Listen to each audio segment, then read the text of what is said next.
YouTube. Just thought I'd show you my newest acquisition here. It's a 94 Ford Explorer with badass graphics. It's a four-wheel drive automatic. Got it from a guy for real cheap, 200 bucks, because aside from severe tire problems, it's nice dry rotting and there's hardly anything left, it's got transmission issues. Apparently a harsh 2 to 3 shift. I'd have to rev it up and then let off the gas, and when you come back down through the RPM range it would shift. Well, I'd like to try to get it running just to see what I got. I don't think it's going to be a driver, but it'd be nice to get it driving under its own power. The battery has serious issues. Been charging it yesterday through the night and today. We're at 13.4. Automatic charge mode has had trouble trying to bring it up. I think it's going to be garbage anyway, but it's worth a shot. It's got all the bells and whistles. Got the cruise control, the nasty EGR stuff, AC, doubt it works. You can see all the tires are different. This one, I think this is the original Firestone spare. It's got most of its tread, and looks like the spare wheel. There's some damage to the paint all the way around. He tried spray painting it.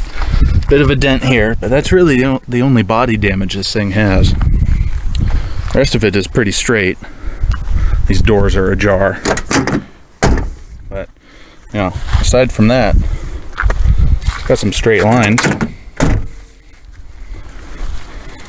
It does have these things down here. These, I don't know, they're not running boards, but little flares to make it look cooler, I guess, from the factory.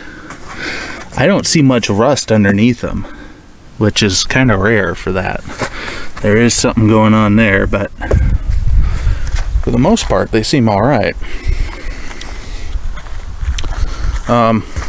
Since there was damage here, this was replaced. This is an aftermarket TYC thing. Looks all right. Aside from the transmission issue, the other major thing is that the back glass is broken. I'm gonna try to find one at a junkyard just to get it on there to weatherproof things. The interior isn't bad. I mean, it's dirty as hell, but no real major stains or anything. This was used as a construction truck. I do have spare parts over here. That cover for the panel, the inner fender that he took out to try and fix the transmission, and a few other miscellaneous plastic pieces. Let's see, what else?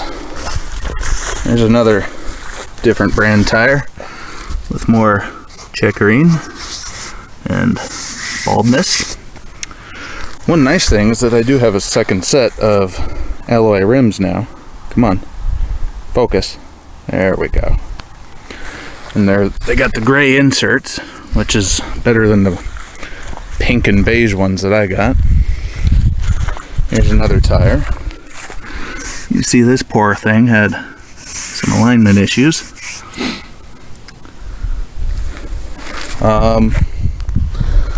Another good thing I got for my money was a spare set of manual hubs.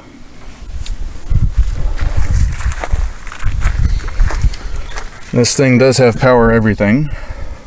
Locks, windows, mirrors. It did have a rear defrost. I'll give you a wide shot here. The seats aren't terrible. And there's some staining. There are the cloth ones. There's a little something going on there. But, I mean, really, they are nice. wouldn't hesitate to throw them in mine. This is broken, as a lot of them are. Let's hop in the back now. Yeah, you can see a lot of crap was thrown in the back of this thing. Okay. Shot of the front, aftermarket stereo. It is electronic 4-wheel drive. I was kind of hoping for the manual so I could swap it into mine, but at least I have all the spare electronic parts, like the computer and the switch there, and also the motor. Interior is kind of nice. It's got less tears in it than mine did.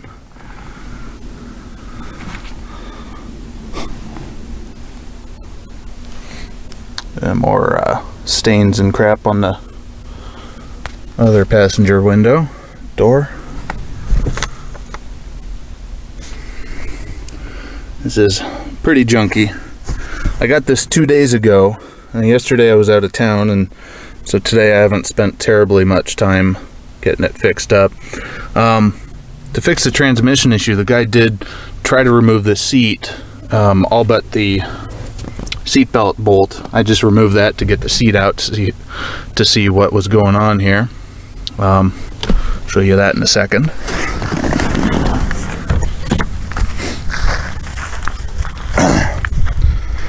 I am glad that this thing is off the road, though. These many of these lug nuts were not finger tight, and a lot of them took over quarter to a half turn to get up to 100 foot-pounds. And some of them, like on the spare on this side in the back there, all of them were over 100 foot-pounds. So this is I forgot to mention that this is the 4-liter OHV. It has 190,000 miles on it, which isn't too bad for it. I figure if nothing else, it's a spare engine. Mine's got 230, so you know, it's a little bit younger. It's got the upgraded heads, which is nice. I checked the coolant when I got it. It was low in the tank here, but it's green and clear, so that's good. The oil, I'll show you that. It's very dark, but I don't know. There you go. You see that better now.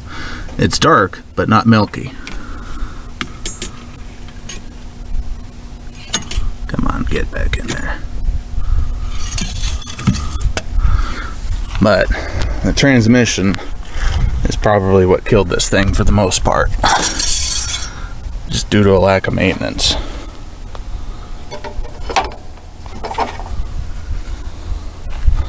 That's the transmission fluid. There is no more pink. It's pretty much just brown. Kind of smells like transmission fluid. But it's probably been long overdue. But I'm kind of hoping that I can get it running, get an external filter on that. I'll put a link in that. I'll put a link to that in my description. I did that to my 91 and made some drastic changes. Drastic improvements with the aftermarket filter on it. That's really necessary if you have one of these Explorers. So because of the harsh shifting, the guy tried to fix it himself and pulled the carpet back to get to the access panel here, and kind of buggered up the metal. But he was hoping to replace the vacuum modulator. I don't know if he pulled it out. I kind of think he did, but he got this new one and gave it to me. But it's been sitting around long enough that the O-ring has started to crack on it. So I'll probably just pick up a new one anyway. It's not even a Ford one. So I'm kind of hoping, once I figure out a battery,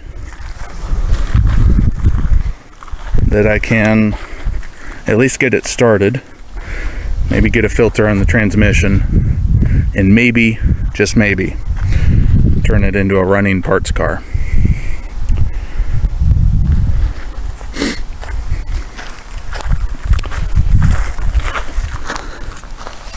Here's the door sticker. See if it'll focus here.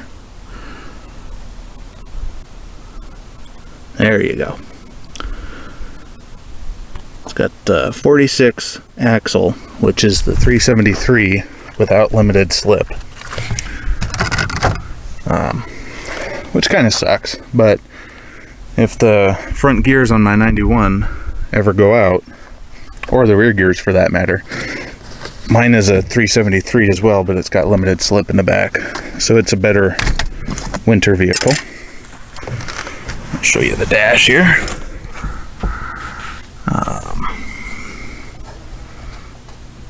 190,709. So yeah, I figure if nothing else, I got all the glass all the way around, except the windshield's cracked, just like mine. But I got all the spare glass. Got manual hubs, a set of aluminum wheels, spare parts like the ignition module, coil pack, alternator, starter,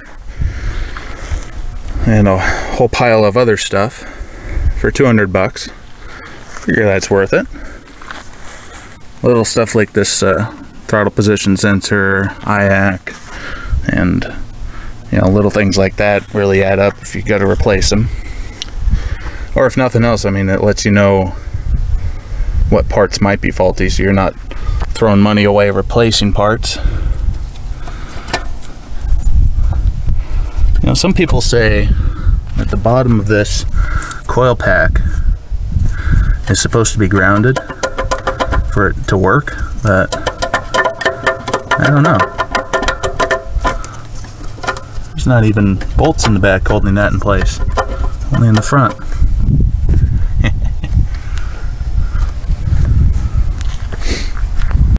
There's a shot of the front and the side. See, there really aren't any dents in it. Just some buggers in the paint there. One thing to note too, this thing didn't really have any leaks. There was spots on the ground when I went to pick it up, but I noticed that the power steering was sitting, the cap was sitting like that, open. And if you look in here, I don't know if you can see that, but it's absolutely soaked in there. There you go. And then it ran down the steering box. I thought it might have been the steering box or the power steering hoses leaking, but I think it just puked out when he went to start it up eons ago. But that's the only drip underneath this thing, unbelievably.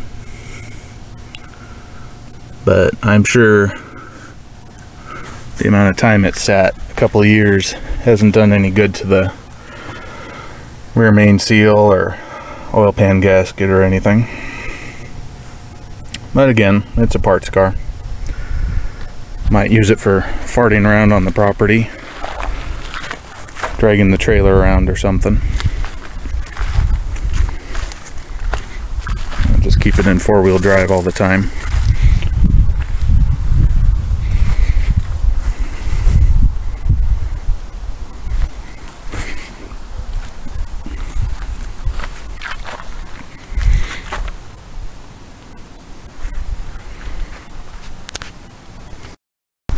See, with the ball joint and steering and the suspension issues, you can see the radius arm down in there. The other side, I can see almost a 1/4 of an inch gap on the radius arm bushing, so I'm sure that's not too good. But with the suspension and steering issues this thing has, I don't know if I'll bother to take the time or money to get it roadworthy. Let's see if I can show you this here.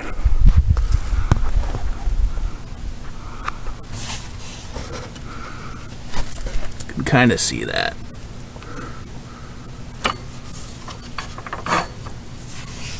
Yeah, kind of see it. Needs new shocks, all that fun stuff.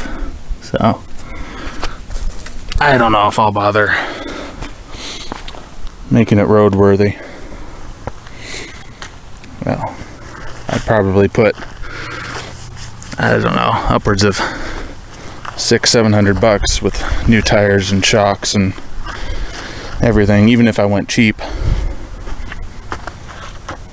So I don't know if it's worth it. Okay, there's a plug I just pulled out. Doesn't look too bad, really. The gap kind of seems excessive, but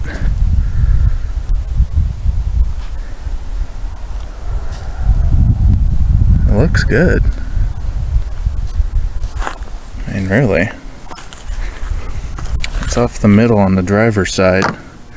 It does have the factory wires, though. So I'm sure those are in need of some help. But still, that seems quite promising. I'll probably update this later with a compression test once I get a battery going, which this one might just do, because it's finally starting to charge. 14.6. I hear the hydrogen bubbles coming up, so that's good. We just might have a viable battery.